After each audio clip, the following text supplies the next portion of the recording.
Germany is asking for Tomahawks and Typhoon type missiles, and we know that Typhoon is 2,000 kilometers. Tomahawk Typhoon is is not missile.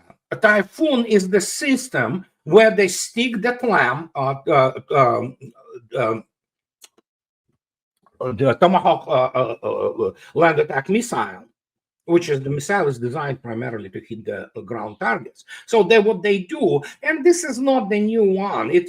This whole thing was also trying to be developed in during Reagan years. You stick it into some kind of launcher, this clam. For example, the clam, like which is carried by the Virginia class or the Ohio class, converted Ohio class SSGNs. So yeah, you stick it into some kind of launcher and launch it. Yeah, it's about 2,000 kilometers. In reality, slightly less, but yeah, it's pretty long range. So yeah, that's what they're talking about. Well, good luck with that. I mean, so what can I say? If they want to strike Russia, well, Berlin probably overlived it or expired.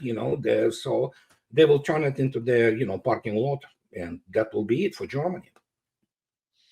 why does Donald Trump need to sell them to Germany? As I know, they were somehow hesitant even during the Biden administration about sending these long range missiles, long range weapons to Germany. But right now, with the rhetoric in Washington that they want to put an end to the conflict, but why does Trump need to send them to Germany? Is that a long-term strategy on their part? Are they trying to irritate Russia as much as possible? It's not irritating Russia, and there's no strategy. The Pentagon and Washington D.C. doesn't do strategy. They are incompetent. Most of people who are in power and influence in Washington are incompetent, including American generals and admirals. These are people who are good only at promoting themselves. Same goes for Trump, but he is an extreme case of narcissist, and he's simply frustrated, and he's not competent man. He's highly uncultured, absolutely non-read. I mean, he never read a book in his life, and somebody wrote this book, The Art of a Deal, for him. So he is, real estate shyster. What do you expect from the guy?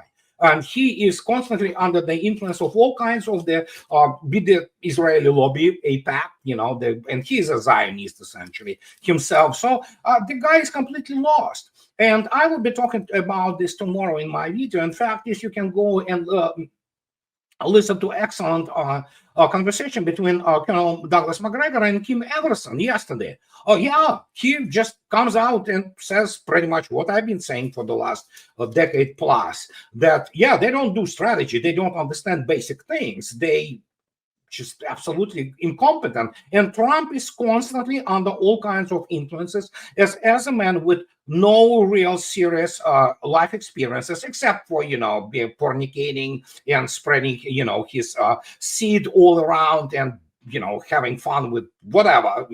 So I'm not gonna go there with this idiotic Epstein files, but let others deal with this. But we already know pretty much everything we need to know about it. So what do you expect from this guy? Nothing. He was born with a silver spoon. Only imbeciles believe that he somehow has talents to develop anything. He is the son of a millionaire, for crying out loud.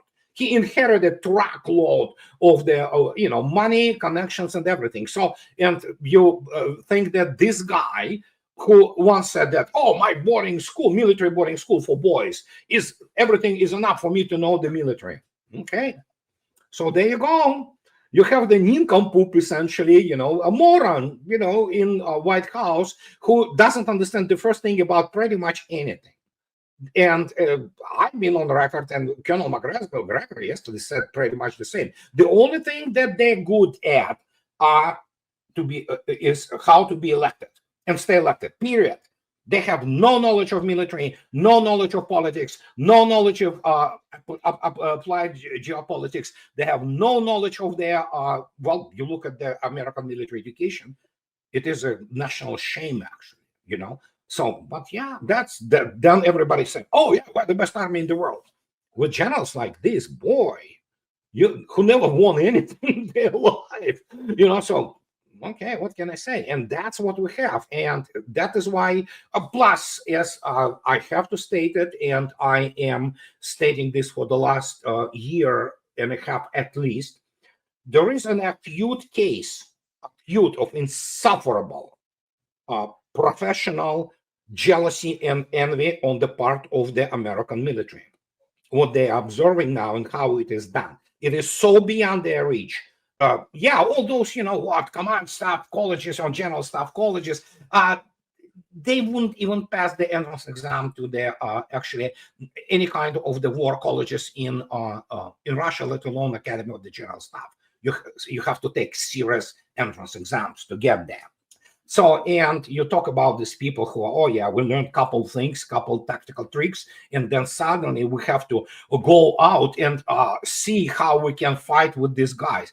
At least, the only positive thing, which is really important shift, mental shift in the American military, for example, in the field manuals, which is the obviously Army doctrinal publication, ADP. For example, in FM 4-0, which is the sustainment operations, they admit that, in the war with the peer, and they begin to list there, which I will be talking about tomorrow. They begin to list those conditions under which they theoretically can fight. They can't, it's just out of question, but at least they now admit that there are peers there. Well, in reality is United States Army today for Russians is near peer. And the only danger of the United States is that it's inherently historically nuclear biased. It is the only nation which use nuclear bombs for the political purposes, not to win the war.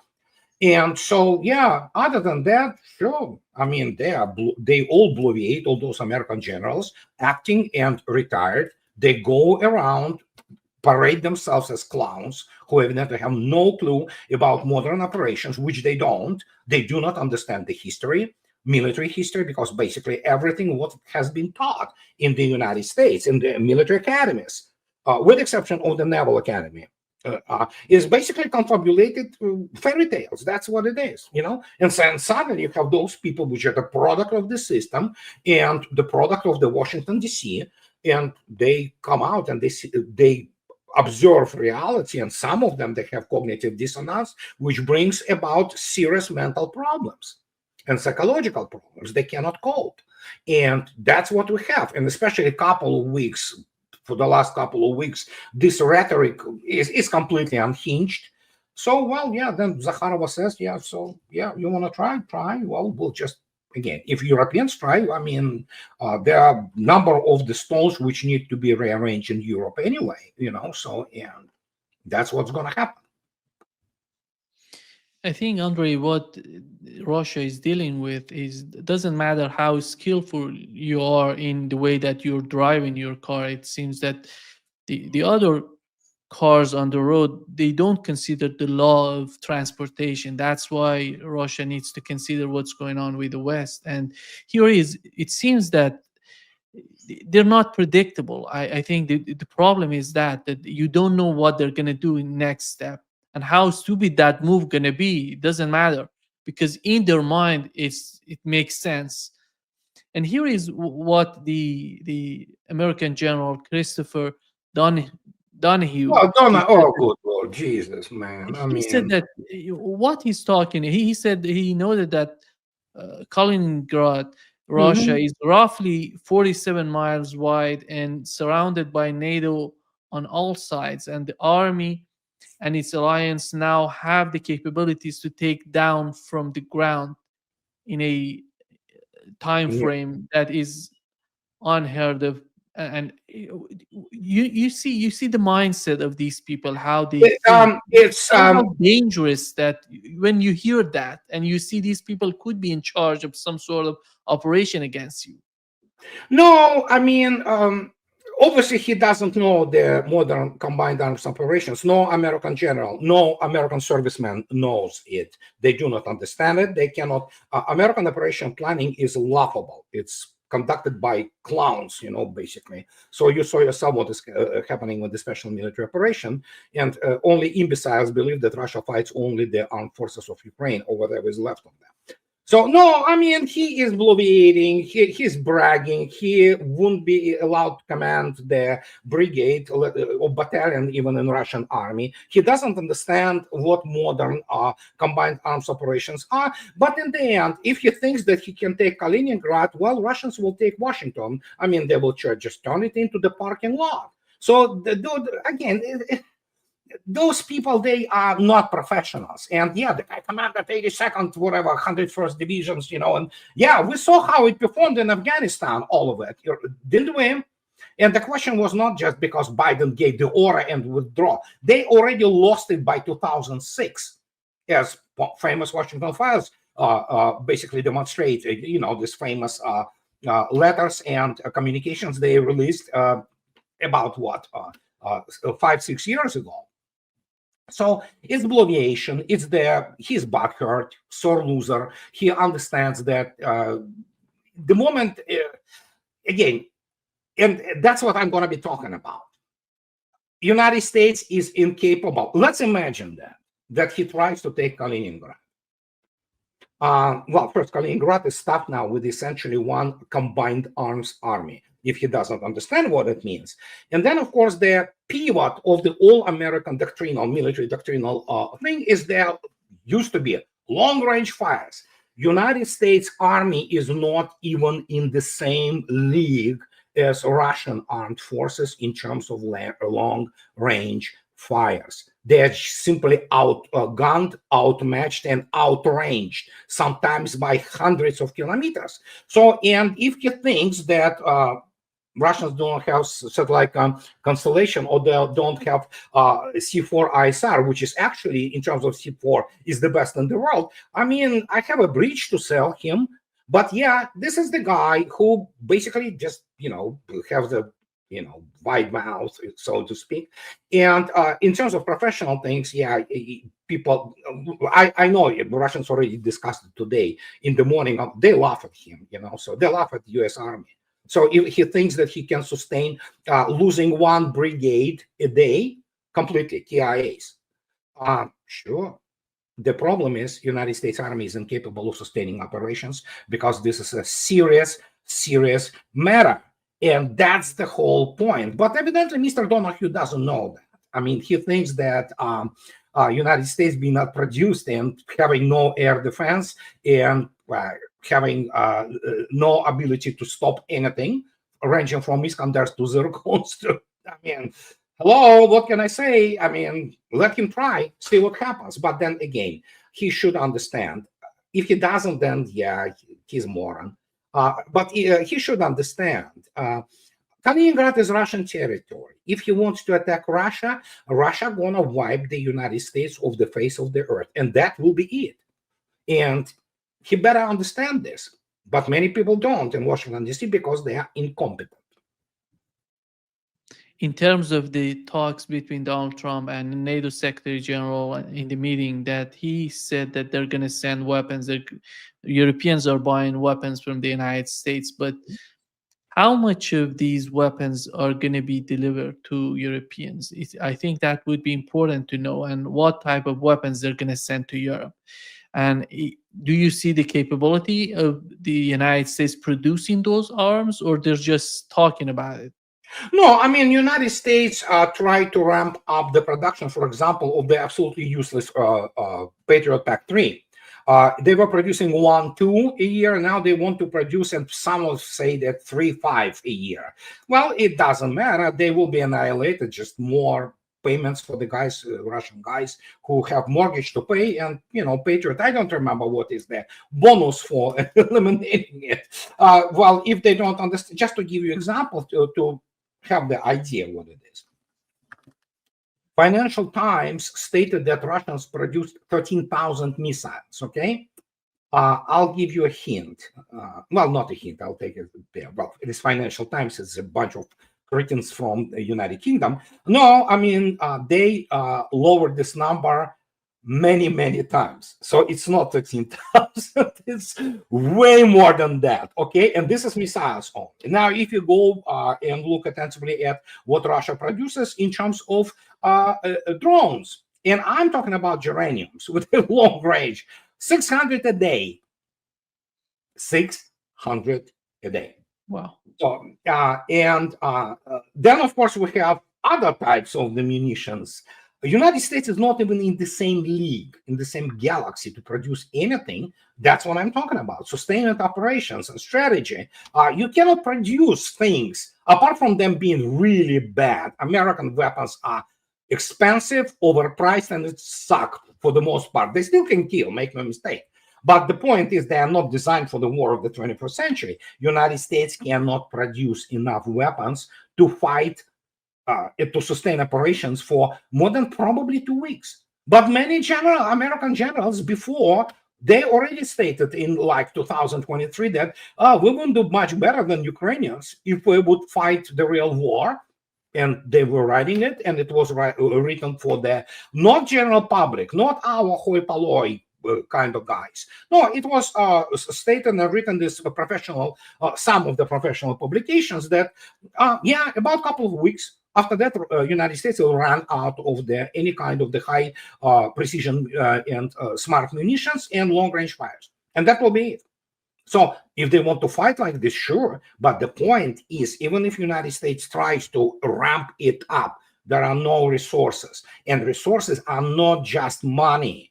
That's the whole point. Money actually is the important, very important thing, but secondary to the resources, especially human resources, ability to provide cutting-edge R&D, ability to provide the qualified workforce, and yeah, scale up, the production. They can't, because the issue is much deeper even than that. They do not think as military professionals. They know only political thing, and I can quote myself, Colonel McGregor, Daniel Davis, Larry Johnson, or Scott Ritter. The only thing they know, including those generals, is either how to get elected or how to end up on the board of some corporation to make money. They love their whatever sports cars. They dream about playing golf in some upscale club and smoking cigar and drinking scotch, expensive one, and pretend that they matter. They don't. I mean, most of them are, empty suits, hollowed out people without real serious education. Most importantly, Washington, D.C. is not cultured. You have people which are completely corrupted by the all kinds of lobbies, but primarily by the Israeli lobby. They have no courage, no humanity, no human integrity. Look at this. You have the exhibit A of those people, Lindsey Graham. Now we have Mr. Trump. He is an exhibit A. He is, he is that proverbial Menken's moron who adorned the White House finally. So, and what do you expect? And you look at the whole world, forget about just global south. They look at this, they scratch their head. We're looking at the idiocracy unfolding, after famous movie by obviously Mike Judge, which is the genius movie, we have the idiocracy unfolding in front of our eyes. We have the complete loss of expertise practically across the board. There are some islands of expertise, remaining in the United States. But this is the result of completely financializing the country, starting from Reagan years and turning it into the nothing more but the, one big laundromat and whatever, Starbucks. That's it. You have literally people with no education. Their education in the most, not all. I want to make sure. Not all, but most those so-called humanities programs in Stanford or Harvard or Yale, they're this Ivy League thing and like this, or government programs of studying government and strategy in some Georgetown. It's all crap. It's all fraud. It's academic fraud. There are a bunch of morons with a PhD teach other, well, they don't teach them, they brainwash. And as the result, you have the catastrophe, especially in the American governance. It's militarily impotent, with the exception of the nuclear deterrent. It cannot run itself properly, utterly corrupt, basically capital of the country. corrupt and war criminal media, who always, I'm talking about establishment media. That's the result we arrived to. I remember this country for more than 30 years. It wasn't like that. And it accelerated precisely, what, during Obama.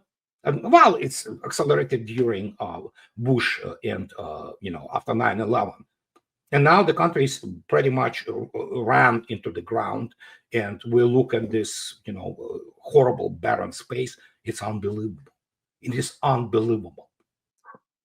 Is that achievable in your opinion by 50 days and how do you see the way that the Trump administration, you see a lot of pressure coming from Washington when it comes to the n- recent visit of the NATO Secretary General and meeting with Donald Trump and going to the way that Donald Trump is picturing the situation, that they're talking about sanctions. But overall, when you look at the 50 days as just some sort of deadline, what does that mean for Russia? It means absolutely nothing for Russia because it's an ultimatum. It's The logic of it is that something happens within a certain period of time, not very specified. He's talking about a deal. What's a deal? That's not diplomatic language in any case. Um, and there's a definite deadline, and negative results will occur if a deal does not materialize by then. So that's an ultimatum, and Russia does not work with ultimatums. The Russian reaction to that is, "Who the hell do you think you are?" Um, so that side of it can be completely ignored. Now, Trump's head is sort of a random number generator. So it could be 40, 50, 60, 90. Who knows? Who knows what number will come out next? But in this case, it actually makes a little bit of sense because what will happen in 50 days? In 50 days, Congress comes back in session in Washington. And what do they have to talk about? The absolute complete disaster. That's the new uh, budget that will go into effect a month later in October. The fiscal year starts in October, and it's a complete train wreck. The budget deficit is actually just blowing up all of the finances, and on top of that, he's talking about taking direct control of the Federal Reserve by firing the Fed chairman, which is an unheard of offense against the independence of the Federal Reserve. And you have to keep in mind that there's no better way to kill the U.S. dollar than to mess with the Federal Reserve. That is the independence of the Federal Reserve, which is supposed to be sacrosanct, is the only reason that people keep lending money to the United States. They wouldn't be lending money directly to Trump. That would be ridiculous. But if Trump starts interfering with the Federal Reserve, then that's what he would be doing. So 50 days is the right amount of time for to elapse before everybody will definitely forget that the Ukraine exists. Definitely. No more Ukraine after 50 days. 50 days of nothing, of silence on Ukraine, followed by absolute mayhem in Washington, having to do with the new federal budget and also the mess with the Federal Reserve. And suddenly Ukraine just isn't even on the radar. Who cares if there's a deal or not? So that's what that means. In terms of 100% tariffs versus what the 500% tariffs that Lindsey Graham wanted. So one of the side effects of this is that Trump killed Lindsey Graham's madness. What is the difference between a 100% tariff and a 500% tariff? Well, that's like being the difference between 100% dead and 500% dead. If you're 500% dead, are you any deader? No, I don't think so. So he killed that deal. 100% is also a ridiculous number, and it's you know Trump again is his random number generator in his brain. The algorithm that he seems to follow in his decision making is what's called a random walk in computer science. If you don't have an algorithm for solving a problem, you just kind of randomly poke at it until maybe a number comes out. And that's what his brain is doing, I think.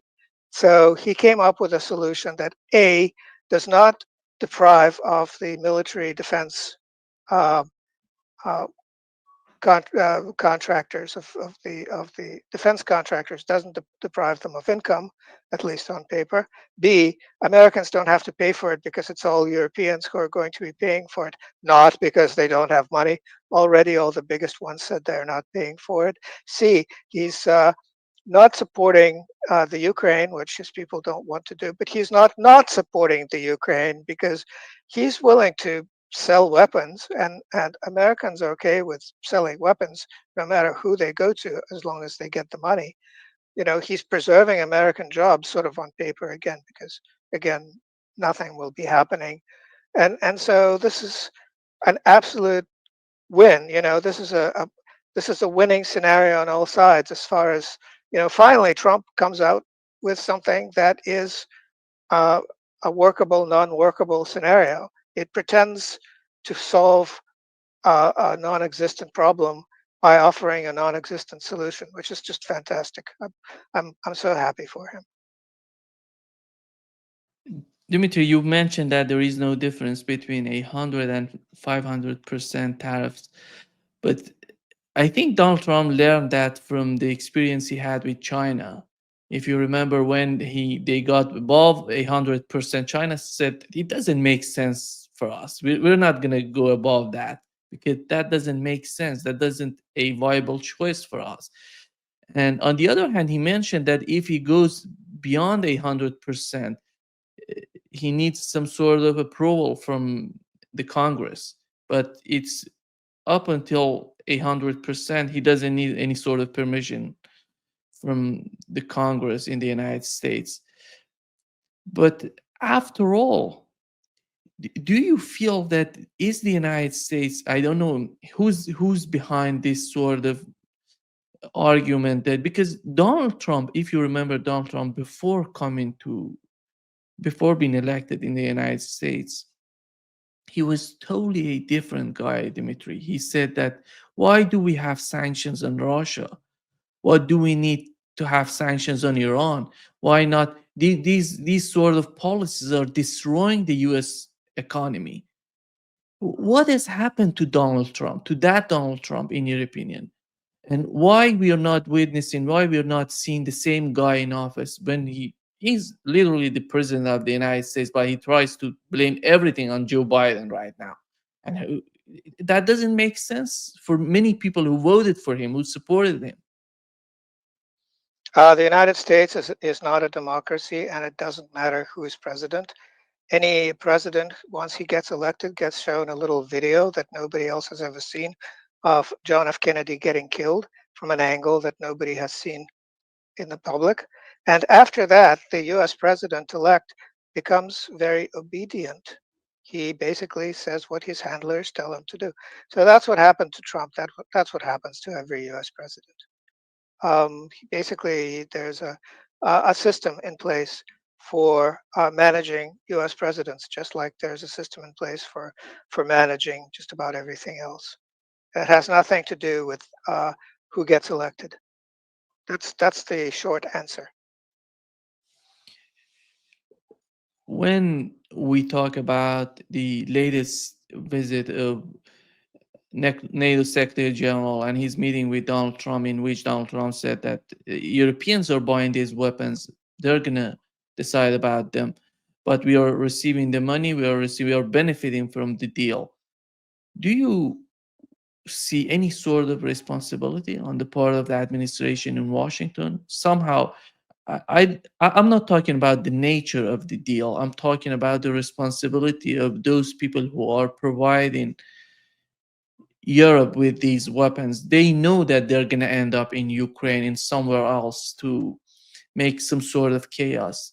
Where is that responsibility, in your opinion? Nowhere. It's all about money. And where's the responsibility for that? Well, yeah, if you signed a contract to deliver weapons, then you're responsible for delivering those weapons and making sure that they sort of work. Not really, but sort of. Um, but beyond that, there's no moral responsibility. There's no um, there's no responsibility to pay attention to the national interests of any country, including your own. It's just really all about money. And Mark Rutte was basically there as a a flower pot, as a decoration, because everybody knows that NATO doesn't really exist anymore. Trump has said that the United States will not defend its European allies. You're all your own, boys, and so now they're conspiring amongst each other to sort of create some kind of a NATO substitute, which explains, the action, ridiculous action between Paris and London to sign some kind of a defense or cooperation deal. All of that all has to do with the fact that NATO doesn't exist. So Rutte was there basically to call Trump daddy, and I think he's going to get a cookie or something. He looks he really just looked ridiculous, and that what was being discussed was way over his head and having nothing to do with NATO. So what was that, in your opinion? If you believe that, what was that? What was the essence? What was the main goal of the meeting? With Rutte? Yeah, with Rutte. If we assume, do you feel it was all about the weapons going to Europe, or is something they were talking about something that maybe nobody was mentioning? I don't know if, because we've learned that France is not interested in buying those weapons. The only countries I assume so far they have shown that they're interested in buying those weapons are Germany and the United Kingdom. And we had a pact, a deal between the two countries, a military pact between Germany and the United Kingdom. In the new pact, they're talking about Russia as a strategic threat to them. How is that going to play out for these two European countries, in your opinion? Why do they need to picture after more than 3 years of the conflict in Ukraine? Why do they need that? Is that some sort of agenda to drag it on, the conflict? Even Well, no, go it has ahead. nothing to do with the conflict. First of all, the weapons in question do not exist. Uh, Europe and the United States have pretty well stripped themselves of weapons. They've delivered to the Ukrainians just about everything they could. And as far as the defensive systems, those have been pretty much squandered by Israel by shooting at cheap little Iranian drones. Um, and so there's nothing to share. Now, the mechanism would be that the Europeans would give the rest of their weapons to the Ukrainians. Half of them would get blown up by the Russians, and half of them would end up on the black market. That's the pattern. And so they would be just completely defenseless and stripped bare. And then they would be allowed to order replacement weapons from the United States. Hello, here's our new pricing. Hope you like it. And our delivery dates are in 2027, 28. And meanwhile, please sit there and twiddle your thumbs or whatever, because you're not going to get any weapons from us. And so that's pretty much the plan. So that leaves Europe defenseless. They're feeling defenseless because there's no more NATO. NATO without the United States participating eagerly lacks logistics, lacks intelligence, lacks all kinds of necessary things. So it can't actually do anything, right? So these European leaders are feeling rather naked, um, and what they're facing is capitulation by the Ukrainians. The Ukrainians will eventually capitulate, they have no choice.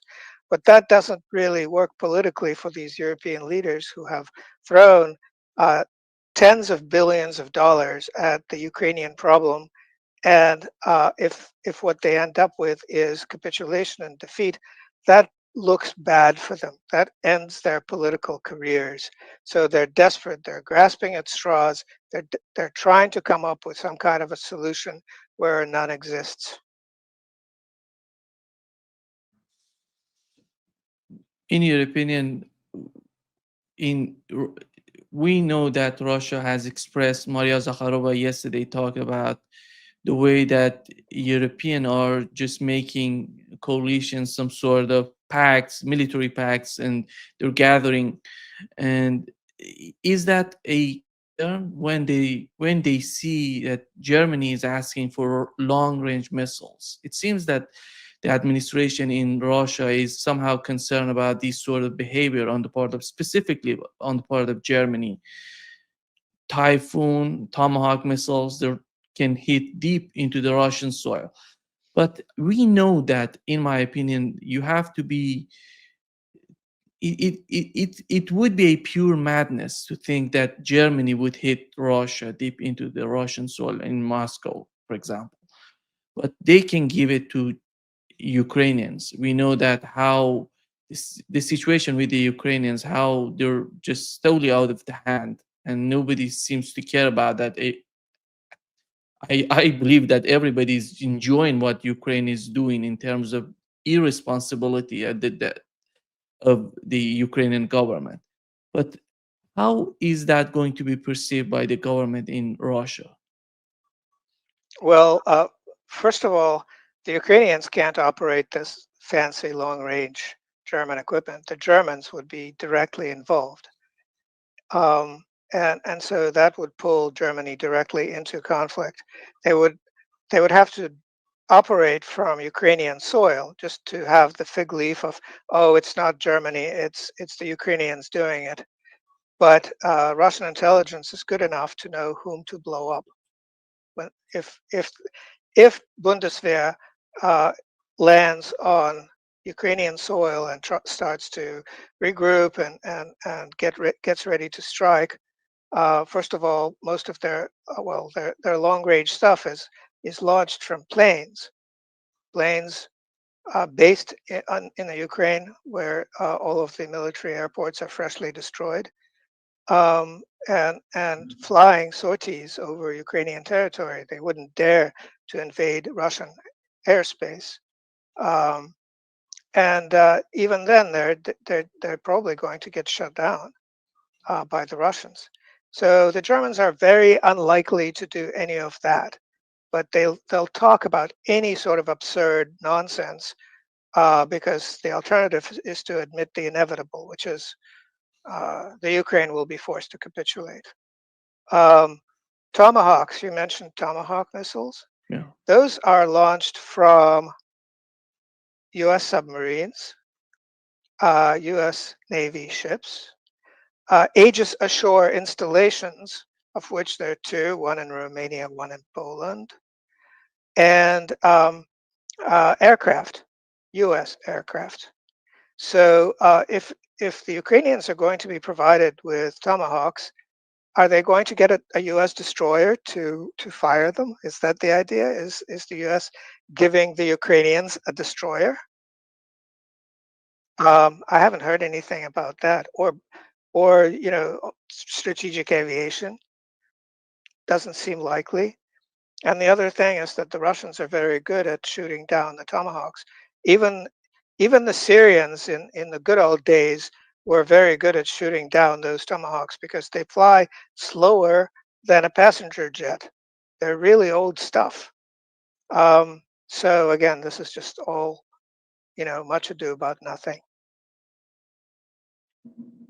Is there any patience left in Russia toward Donald Trump? Do you believe that they still have some sort of hope, or maybe some sort of critical thinking toward Donald Trump, that they can achieve something with him despite all of these difficulties that they're experiencing with Washington today and these days?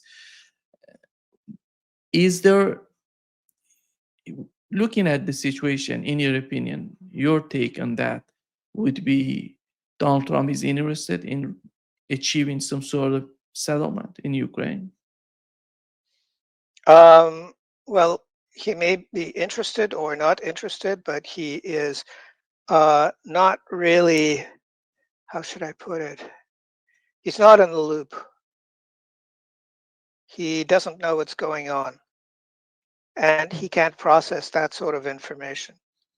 He has this clip mentality where he won't read a document longer than a page, and his staff prepares little videos that they call Fox News format, which he will actually watch. That, you know, he actually has the attention span to absorb the whole thing.